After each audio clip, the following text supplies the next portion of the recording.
할렐루야, 할렐루야. 아멘, 아멘. 오늘도 주님께서 함께하여 주시고 인도하여 주신 줄 믿습니다. 자, 오늘 말씀의 제목 한번 볼까요? 말씀의 제목 시작. 끝까지 축복하는 네, 끝까지 축복하는 부모라는 제목으로 같이 나누기를 원합니다. 제가 예전에 라디오를 듣다가요. 이제 차 운전하는데 라디오를 듣다가 이제 어느 이 연예인이 나와가지고 방송하는 것을 들었어요. 그동안 제가 좋아하는 연예인이 나온 거예요. 그래가지고 또 관심 있게 들었는데 나중에 보니까 유튜브에도 그 내용이 이제 올라가 있더라고요. 라디오도 요즘은 라디오도 보이는 라디오 해가지고 촬영을 이렇게 다 하고 인터넷으로 다 보여주고 그렇잖아요. 그죠? 그 내용이 이렇게 올라와 있더라고요. 그래가지고 참 보면서 굉장히 재밌게 의미 있게 보았는데요. 혹시 이 친구들 아십니까? 이 친구들이요? 이 친구들 이름이 뭐요? 시작. 네, 악동 뮤지션이라는 친구들이에요. 이 친구들 아시죠? 네? 네? 아시죠? 가수예요, 가수예요. 이 친구들이 이제 이게 뭐라고 하죠? 그 공연 프로그램인가요? 아무튼 그래가지고 이제 서로 이제 돌아가면서 이제 노래를 부르면서 거기에서 이제 심사 평가를 하면서 이제 하는 친구들이 그런 대회였는데 그 대회에서 이 친구들이 1등 먹었죠. 나중에 1등을 먹었는데 이 친구들이 어떤 친구들이냐 하면요, 부모님이 이 친구들이 어디에서 살던 친구들이냐면 몽골에서 살던 친구들이에요. 몽골에서 부모님을 따라 몽골로 가가지고 몽골에서 제대로 학교도 안 다니고 부모님 밑에서 홈스쿨링을 하면서 그러면서 이제 자랐던 친구들이에요. 이 부모님들이 어떤 분이시냐? 선교사님들이세요. 두 분이 선교사님들이시고 이 부모님 밑에서 참 잘 자랐어요. 너무 잘 자랐어요. 물론 남매지간입니다. 남매지간인데 이 남매지간이 하는 이야기들이나 보면은 역시 영락없이 남매예요. 뭐 서로 칭찬도 별로 안 해요. 서로 막 이런데 저런데 얘기합니다. 저희 집 두 아들이 있는데 두 아들이 얘기하는 거 보면요, 서로 칭찬해 주는 적 한 번도 못 봤어요. 서로 이렇게 툭툭툭툭 얘기하면서 까내려 내려가는 까내리는 약간 그런 말을 좀 많이 해요. 그러면서 히히 웃으면서 그러면서 지내는데 이 친구들도 그렇게 좀 뭐랄까요, 좀 그래요. 자매지간 남매지간인데 좀 그래요. 그리고 오빠이고 여동생인데 오빠가 오빠처럼 좀 이런 모습이었고 좀 여동생이 조금 막 약간 대바라진 듯한 뭐 이런 행동을 많이 하고 아주 자유롭게 이 두 친구가 참 자랐어요. 근데 이 친구들 생각하는 거나 말하는 것을 보면은 이야, 역시 참 잘 자랐다, 참 잘 배웠다 라고 생각되어지는 그런 부분들을 많이 보기도 합니다. 이 친구들을 보면서 어쩜 저렇게 음악을 잘할까? 저도 음악을 좋아하고 저도 작곡을 많이 해보기도 했었는데 옛날에 그랬었던 친구인데 이 남자친구가 너무너무 작곡을 잘하는 거예요. 거의 천재적인 수준으로 잘하고 또 이제 이 친구들이 잘 자라서 남자친구는 해병대에 들어가지고 자원입대해서 들어가서 거기서 복무하다가 자기가 군가도 만들어서 올렸더니 군가 그것이 대상인가요? 받아가지고 군가로 불려지고 있는 그런 작곡의 실력을 가지고 있는 친구입니다. 어쨌든 이 친구가 이렇게 있는데 이 친구들이 라디오에 나와 있어요. 근데 그 영상을 제가 봤다고 했잖아요. 그 영상 한번 보기를 원합니다. 이들이 하는 말이 어떤 말을 하고 있는지 한번 유심히 한번 들어보십시오. 저희는 말의 힘이 정말 크다고 생각하기 때문에 말은 항상 예쁘게 하는 편이에요. 그래서 오빠라고 하고 야 이찬혁이라든지 야 네가 아니면 너가 이런 말은 거의 일절 안 써요. 화해를 해야 될 정도로 잘 싸우지 않고요. 보통 미미하게 싸우고 있기 때문에 그냥 가만히 놔두면 알아서 풀려요. 그리고 저희는 한테는 되게 익숙한 방식인데 그냥 어깨 서로 쓰다듬으면서 미안해 괜찮아 이러면 끝. 이게 저희 한 5살 때부터 이어져 온 방식이에요. 가족 안에서 생겨난 룰? 예, 뭐 요만큼 짧죠? 예. 요 위에 보면 제목이 뭐라고 하냐면 악뮤. 악동 뮤지션을 악뮤라고 이렇게 부르는데요. 악뮤. 사이 좋을 수밖에 없는 이유 하면서 이렇게 조그마한 이제 뭐라고 하죠? 밈으로 이렇게 나온 영상입니다. 근데 이들이 하는 말에 제일 먼저 뭐라고 하고 있냐면요. 저희는 말의 힘이 정말 크다고 생각하기 때문에 뭐의 힘이 크다고요? 말의 힘이 크다고 생각하고 있기 때문에 함부로 호칭도 함부로 하지 않는데요. 야, 너! 이러지도 않는데요. 그리고 싸우면 어떻게 한다고요? 미안해 하면서 한번 쓰다듬으면서 미안해. 그러면 당연한 듯이 반대로 어떻게 괜찮아 라고 하면서 화해한다는 거예요. 그걸로 끝난다는 거예요. 그냥 가만히 있어도 서로가 이제 풀어지긴 하지만 뭐 문제가 있어가지고 좀 심각해지면 미안해 그러면 괜찮아 하면서 끝나는 거예요. 이 친구들 보면서 참 멋지다 라고 했는데 정말로 이 친구들이 하는 말이 저희는 말의 힘이 정말 크다고 생각하기 때문에 정말로 말의 힘이 크다고 생각한다는 거예요. 정말로 말의 힘이 있습니까? 말의 힘이 있다고 생각하세요, 여러분? 네? 말의 힘이 있습니까? 말의 힘이 있을 수밖에 없어요. 왜요? 왜 말의 힘이 있을 수밖에 없을까요? 이 온 땅과 만물이 뭘로 창조되었어요? 하나님의 말씀으로 창조되었어요. 하나님의 말씀으로 창조된 거하고 우리가 하는 말하고 무슨 상관이에요? 왜요? 우리가 하는 말에도 힘이 있다 없다? 있기 때문이에요. 왜 힘이 있어요? 우리는 하나님의 형상을 따라 지음받았기 때문에 하나님과 같은 그런 역사와 능력이 표출될 수가 있다는 거예요. 그래서 말 함부로 해서는 안 된다 라고 했어요.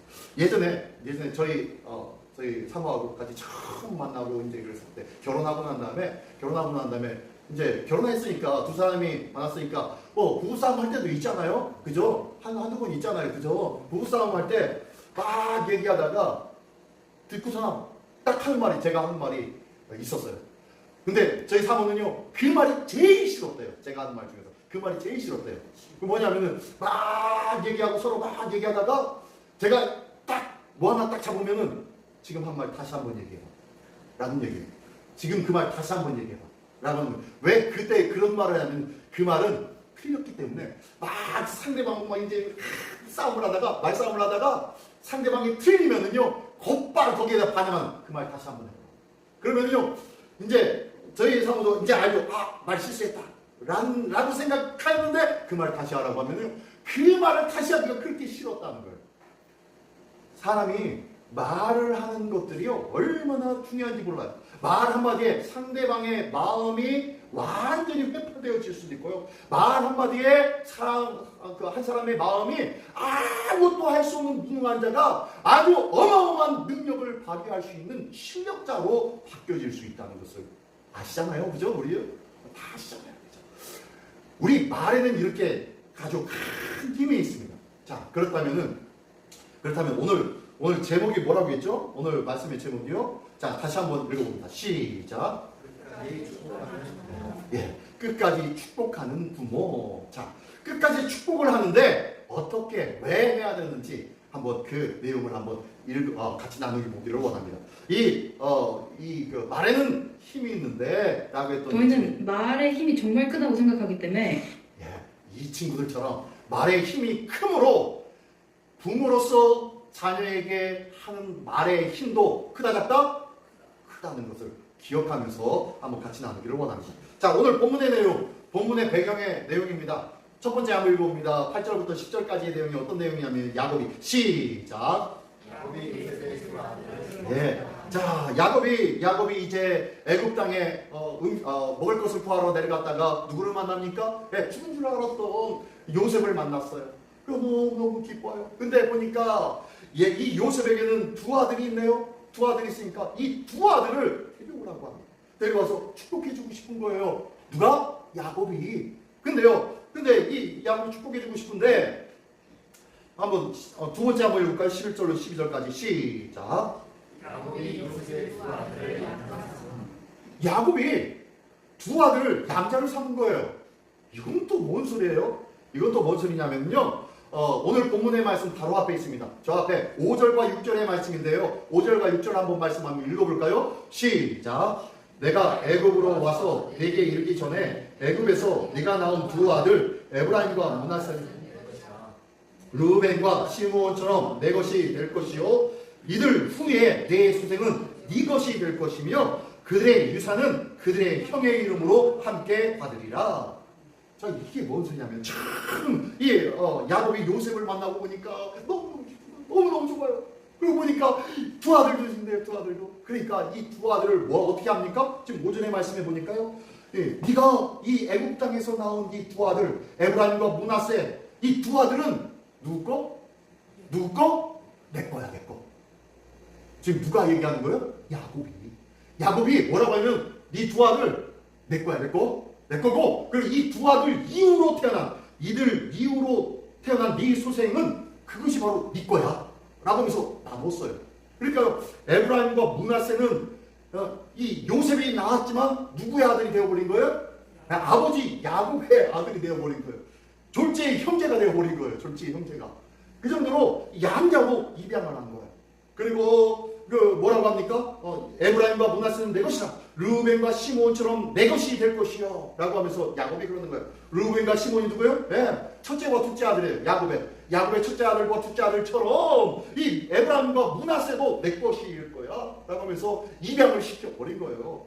그래서 이 11절과 12절에는 이 양자를 삼은 이 두 아들에게 이 축복을 해주는데요. 원래 본문의 말씀 한번 볼까요? 본문의 말씀을 보면은 우리 성경 보십시오. 11절과 12절의 말씀에 보니까 요셉이 이르되 내가 네 얼굴을 보리라고는 생각하지 못하였더니 하나님이 내게 네 자손까지도 보게 하셨도다. 예. 요셉에게 야곱이 그럽니다. 야, 너는 죽은 줄 알고 못 볼 줄 알았는데 너뿐만 아니라 네 자식까지도 보는구나. 너무너무 좋아 라고 하면서 12절에 뭐라고 합니까? 요셉이 아버지의 무릎 사이에 두 아들을 물러나게 하고 땅에 엎드려 절하고. 이게 무슨 소리냐면요, 이 두 아들을 축복해 주려고 이렇게 안았어요. 처음에 안아서 두 아들을 이렇게 품에 두었더니 이 요셉이 어떻게 합니까? 그 두 아들을 끄집고 나옵니다. 그리고 난 다음에 야 절해 없다 물는 거예요. 이제 이 할아버지 야곱은 누구다? 너희의 아버지야. 내가 아버지가 아니라 너희의 아버지는 이제 야곱이야. 할아버지가 너희의 아버지야 라고 하면서 푹 고개를 숙여가지고 엎드려 절하게 시킨 거예요. 지금 그 모습입니다. 그래서요, 야곱이 요셉의 두 아들 양자로 삼았습니다. 다른 12명의 형제들처럼 이 두 아들이 두 손자가 아들로 만들었어요. 이제 아들은 총 몇 명? 13명인가요?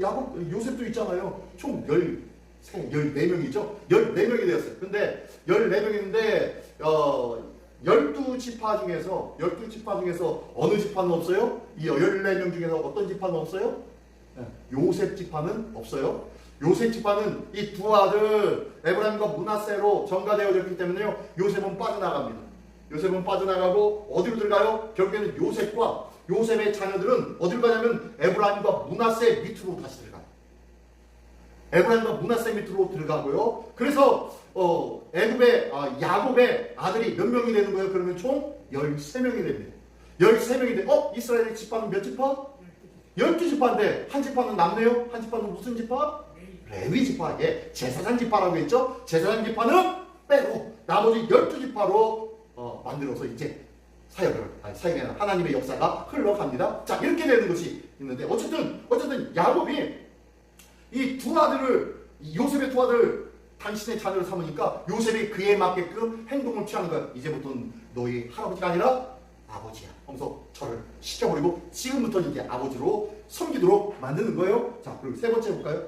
세 번째 10절부터 20절. 이 두 아들이 이제 야곱의 아들이 아닙니까? 야곱의 아들이 되었잖아요. 이 야곱의 아들을 이제 축복해 줍니다. 축복해 주려고 이제 데려왔더니 이 요셉이 어떻게 합니까? 요셉이 자기 왼쪽에는 큰아들 므낫세를 데리고 오른쪽에는 에브라임을 데리고 아버지 앞으로 데려갑니다. 그리고 아버지의 손 앞에 놓습니다. 그러니까 맞은편에 앉아있었던 아버지의 오른편은 누구에 있어요? 므낫세가 있고 왼편으로는 에브라임이 있는 거예요. 당연히 그렇게 된 거죠. 네. 오른쪽에는 므낫세 형이 있고 장자가 있고 야곱의 왼편에는 에브라임이 있는 거예요. 그러면서 이제 기도해 줄 것을 이렇게 앞에다 놓습니다. 그랬더니 야곱이 어떻게 합니까? 이때에 야곱이 눈과 기력이 쇠하여서 보이지도 않고요. 제대로 힘과 기력이 쇠하여서 그래서 축복을 해주려고 하는 거였거든요. 그러니까 이 눈과 기력이 쇠하였는데 갑자기 이 두 아이를 앞에 놓으니까 손을 엇갈려서 축복을 합니다. 오른손을 왼편에 있었던 에브라임의 머리 위에, 그리고 왼손을 오른편에 있는 므낫세 머리 위에 놓고 축복을 해주려고 합니다. 그랬더니 이 요셉이 깜짝 놀라서 아버지 왜 그러십니까? 이 므낫세가 큰 녀석이에요. 므낫세가 장자예요. 이 자를 오른손으로 축복해 주셔야지요. 라고 하면서 이제 요셉은 아버지의 기력이 세하고 눈이 잘 보이지 않으시고 그러니까 그런 줄 알고 아버지한테 그러는 거예요. 아버지 이쪽에 그러면서 오른손을 므낫세의 머리 위에다 얹어 놓습니다. 또 이렇게 엎달려서 올려놓으니까 요셉이 다시 손을 바꿔서 이렇게 얹어 놓는 거예요. 그랬더니 야곱이 뭐라고 합니까? 아들아 나도 간다 라고 얘기합니다. 아들아 19절의 말씀을 보니까요, 그의 아버지가 허락하지 아니하며 이르되 나도 안다 내 아들아 나도 안다. 그도 한 족속이 되며 그도 크게 되려며 나도 알아. 이거 하는 이유는 이 큰 놈 므낫세, 이 므낫세도 큰 족속이 되려니와 내가 얘기하는 이 에브라임은 더 큰 족속이 되어서 이 므낫세 위에서 있을 거야 라고 하면서 축복을 합니다. 뭐라 그래요? 19절에 말씀 다시 한번 읽어보니까요, 그의 아버지가 허락하지 아니하리되 나도 안다 내 아들아 나도 안다. 그도 한 족속이 되며 그도 크게 되려니와 그의 아우가 그보다 큰 자가 되고 그의 자손이 여러 민족을 이루리라 하고 하면서 축복을 해주었다는 거예요. 자, 이것이 기가 막힌 일이죠. 어떻게 이런 일이 있었을까? 이 야곱은 왜 이렇게 축복을 해줬을까? 결국에 나중에 어떻게 됩니까? 결국에 정말로 이 에브라임이라는 이 족속이 12지파 중에서 이 지파가 가장 큰 지파가 돼요. 물론 유다 지파가 큰 지파이지만 유다 지파가 나중에 큰 지파 되어서 유다 지파로서의 큰 역할을 감당하지만요, 나중에 남과 북이 갈라졌을 때에 북쪽에 있는 북이스라엘의 지파의 주동 지파가 어떤 지파예요? 에브라임 지파가 됩니다. 에브라임 지파가 되고요. 또 그 전에 이제 모세가 이스라엘 백성을 데리고 광야 40년을 끝내고 이제 가나안 땅으로는 못 들어가지만 그 바톤을 누구에게 넘겨줍니까? 네, 여호수아에게 넘겨줍니다. 여호수아에게 넘겨줌으로 말미암아 여호수아가 이끌고 이들을 가나안 땅으로 들여보내고, 그리고 그 안에서 영적인 놀라운 싸움, 전쟁을 발휘해서 승리하죠. 그리고 그 땅을 차지하게 되어지죠. 근데 이 역할을 감당하는 이 여호수아가 무슨 지파예요? 에브라임 지파예요. 남유다와 북이스라엘을 갈라졌을 때도 북쪽에서 큰 역할을 감당했던 자가 바로 이 에브라임 지파예요. 그래서요, 이 에브라임 지파는요, 아주 굵직굵직하고 큰 일들을 감당한 아주 큰 지파가 되어졌습니다. 남쪽은 유다 지파, 북쪽은 에브라임 지파다라고 할 정도로 그렇게 북쪽을 상징하고 있었던 지파가 바로 이 에브라임 지파가 될 정도로 아주 강력한 리더십과 힘을 가지고 있었던 지파가 바로 이 에브라임 지파가 되었다는 거예요. 이것을 야곱이 축복을 해줬기 때문에 그런 일들이 일어난 것일까요? 그럴까요? 할렐루야. 그럴 수 있겠죠. 그죠? 그럴 수 있을 것 같아요. 근데 저는요, 축복해 줬기 때문에 그렇게 되었다라기보다는 이 야곱은 알고 있었다는 것이에요. 이미 400년이 지난 후에 있어질 일들, 이미 400년이 지나서 어떻게 되어질 일들을 알고 있었고, 이미 또 800년이 지나서 남북이 갈라질 때도 어떻게 되어질 것을 이미 알고 있었어요. 지금 야곱은 육적으로 쇠약한 상태예요. 연약한 상태예요. 노쇠한 상태예요. 그런데도 그의 육신은 쇠폐하고 별 볼 일 없는 것 같고 힘도 없고 아무런 능력도 없는 것 같았지만요, 그에게 있어서 믿음의 안목은 어떻게 해요? 더욱더 총명했다는 것이에요. 비록 연세가 들고 연로했지만 힘이 없어서 마지막 끝에 죽기 전에 축복해 주겠노라고 하면서 힘을 다해서 축복해 주는 그런 육적인 모습이었지만요, 이 야곱에게는 영적으로 어떻게 해요? 아주 총명하고 또릿또릿한 믿음과 그리고 지혜가 있었던 자가 바로 이 야곱이었다는 거예요. 야곱의 인생이 어떤 인생이었습니까? 수많은 험난한 세월을 살아왔던 자가 야곱 아닙니까? 그의 인생의 이야기를 볼 때마다 기가 막힌 일들이 수없이 반복되어지고 있고, 그 일들 속에서 배신과 그리고 다시 맞붙여가지고 또 싸우는 일들고, 그리고 잃어버리고 실족하고 울며 슬퍼하는 일들, 수많은 일들이 있었던 것이 야곱의 인생 아니에요? 근데요, 그 야곱의 인생을 통하여서, 이 수많은 어려움의 순간순간을 통하여서 이 야곱은 육적인 퇴약함, 이 퇴약함대로 영적으로 똑같이 퇴약해지지 아니했다는 거예요. 그는요, 비록 육적으로는 쇠약해져 있었지만 영적으로는요, 더욱더 또렷한 믿음과 확신을 가지고 있었던 자가 바로 이 야곱이었다는 거예요. 우리는 이 야곱의 영적인 모습, 깨어있는 모습이 우리 모두에게 있기를 원합니다. 네. 이스라엘의 가장 위대한 선지자, 가장 멋진 선지자, 왕을, 2명의 왕을 세운 선지자, 누구예요? 네, 사무엘이죠. 사무엘을 키웠던 선지자, 제사장이 있죠. 누구죠? 엘리 제사장이죠. 근데요, 이 엘리 제사장은 나이가 먹으면 먹을수록 힘과 기력이 쇠하여졌고, 그리고 영적인 분별력이 있었다 없었다? 없었어요. 그는 영적인 분별력이 없었어요. 그럼에도 불구하고 하나님께서 영적인 분별력이 없는 집안이기에 어쩔 수 없이 그 집안을 내버려두고 두었는데, 그의 아들들이 어떻게 됩니까? 엉뚱한 범죄 일들을 행하고 하나님의 맡겨진 그 사역의 일들을 감당하는데 부정적인 일들, 음란한 일들을 끊임없이 행함으로 말미암아 그들은 어떻게 합니까? 전쟁터에 나가서 다 죽임을 당하고 법기까지 다 뺏겨버리는 그런 일들이 있게 되어지고, 이 소식을 듣고 난 다음에 이 엘리 제사장은요, 깜짝 놀라서 움직이다가 다리 앉아있던 의자가 떡 부러짐으로 말미암아 목뼈까지 같이 부러져서 죽게 되어집니다. 그런 안타까운 모습이 있었어요. 뭐 때문에? 영적으로 그렇게 무능했기 때문에, 영적으로 무능력했기 때문입니다. 평생토록 하나님의 존전에서 일을 했지만 그는요, 평생 일하는 것만큼 하나님 앞에서 영적으로 밝아져 있는 영적인 눈과 안목이 없었던 자라는 거예요. 내가 평생토록 예수 믿으면 뭐합니까? 내가 평생토록 교회 다니면 뭐합니까? 별보잘것없고 이제 곧 처음 믿기 시작하는 첫 신앙인 쓰신다보다 신앙이 못한 모습으로 우리는 신앙생활하고 있지는 않습니다. 겨우겨우 그냥 다 해봤어 라는 식으로 묵혀진 신앙에 빠져서 어쩔 수 없이 그냥 지금까지 해왔던 거니까 하는 거지 뭐 라고 하며 엘리 제사장처럼 영적으로 무대한 모습이 우리에게 있지는 않냐는 거예요. 우리에게도 영적으로 깨어있는 놀라운 은혜가 있기를 예수님의 이름으로 축원합니다. 자, 한번 제목에 읽어봅니다. 시작. 나이 들어도 부모는 부모입니다. 예, 나이 들어도 부모는 부모입니다.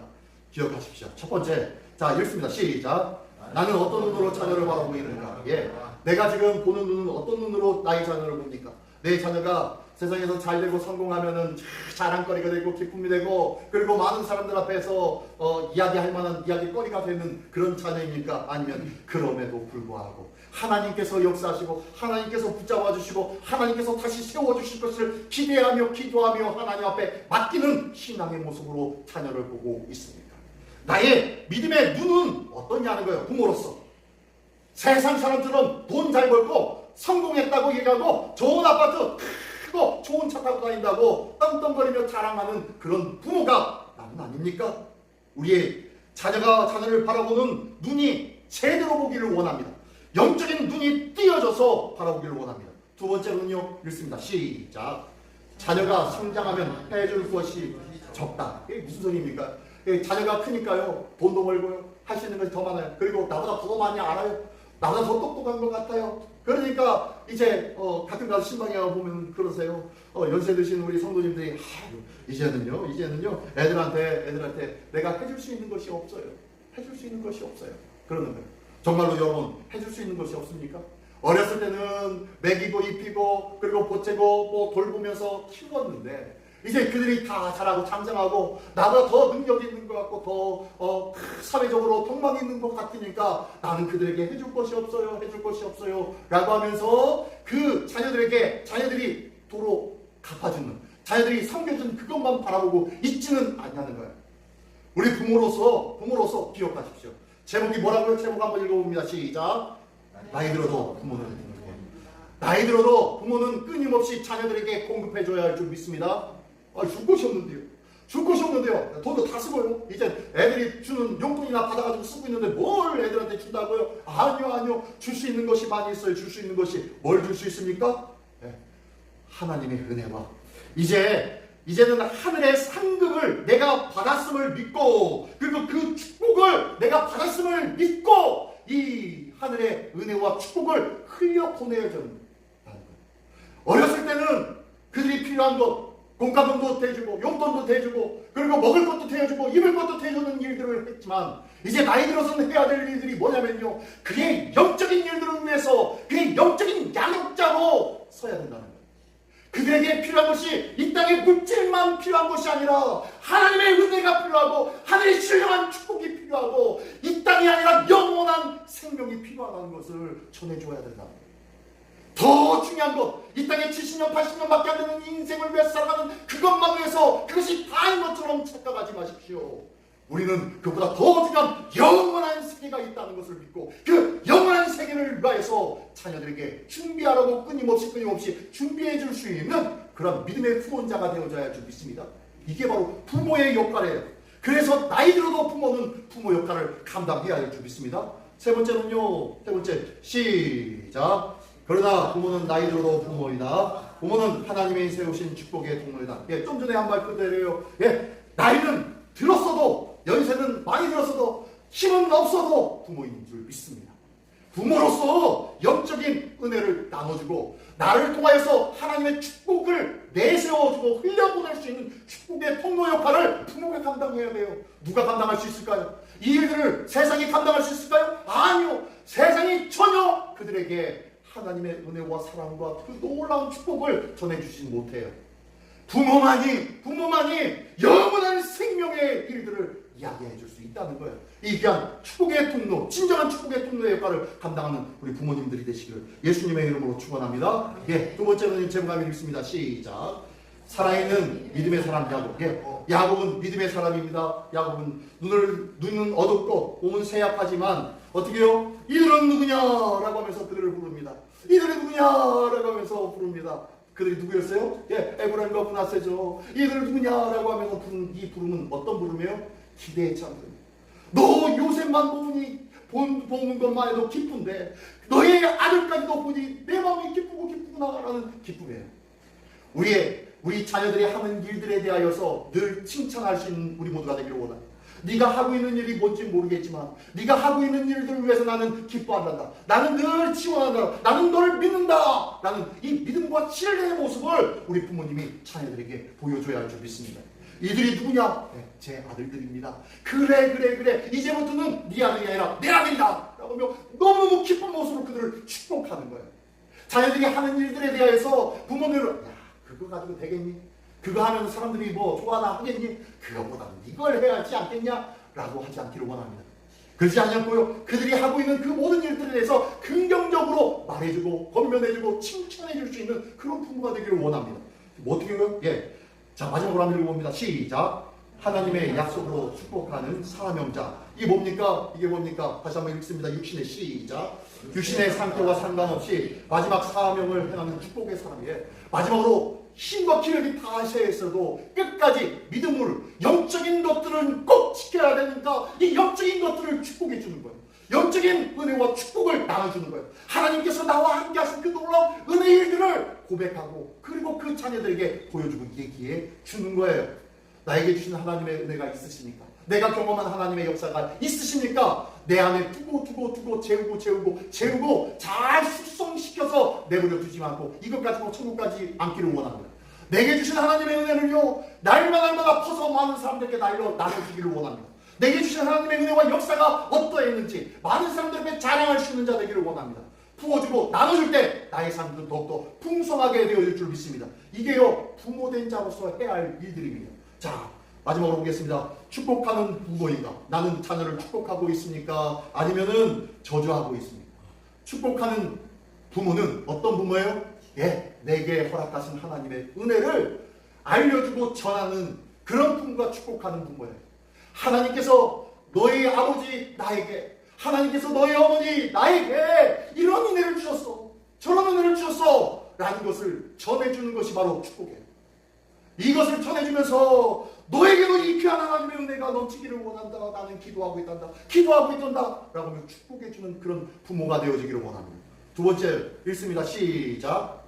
는 믿음의 유산. 비록 내 육신은 늙었지만, 내 육신은 쇠약해지고 있지만, 내 믿음의 유산은요, 내가 참 하나님의 은혜를 받았던 그때나 10년, 20년, 30년, 40년, 50년, 60년, 70년이 지나서 지금 열매서 하나님 앞에 서기 짓던 지금까지도, 눈 감기 이르기 쇠한 지금까지도 변함없이 하나님의 은혜는 동일했다라는 것을 전해주는 것이 바로 늙지 않은 믿음의 유산을 남기는 자인 줄 믿습니다. 부모는요 10년 전, 20년 전 하나님의 은혜가 오늘도 나에게 임하고 계심을, 변함없이 하나님의 은혜가 있음을 자녀들에게 보여줘야 할 줄 믿습니다.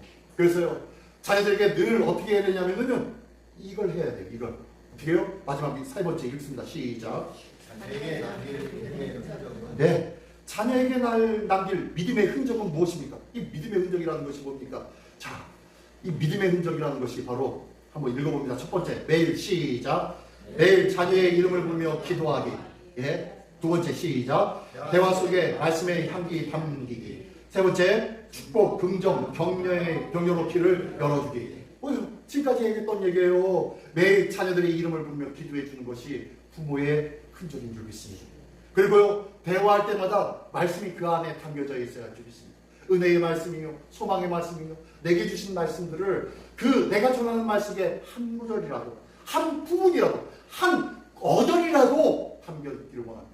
가끔 가다가요, 제가 영상을 이렇게 보다가 보면은 연예인들이 이제 이 시상식이나 뭐 이런 데서 이야기하고 뭐 이렇게 대화하는 경우가 봐요. 그러면 그 대화를 유심히 이렇게 듣다 보면은 이 사람은 크리스찬이네 라는 것이 보여져요. 왜요?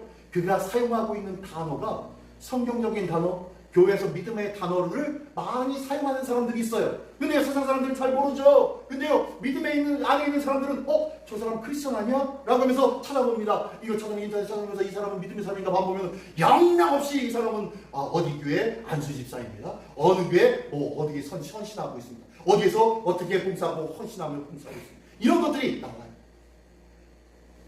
믿음의 사람들은요, 말 속에, 언어 속에 분명히 그리스도의 향기가 떨어져 있어요. 남겨져 있어요.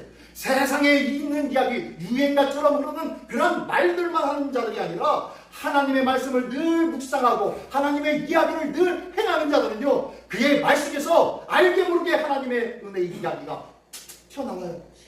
그 하나님의 은혜의 짝투리들이 튀어나와요. 그게 바로 그리스도의 향기입니다.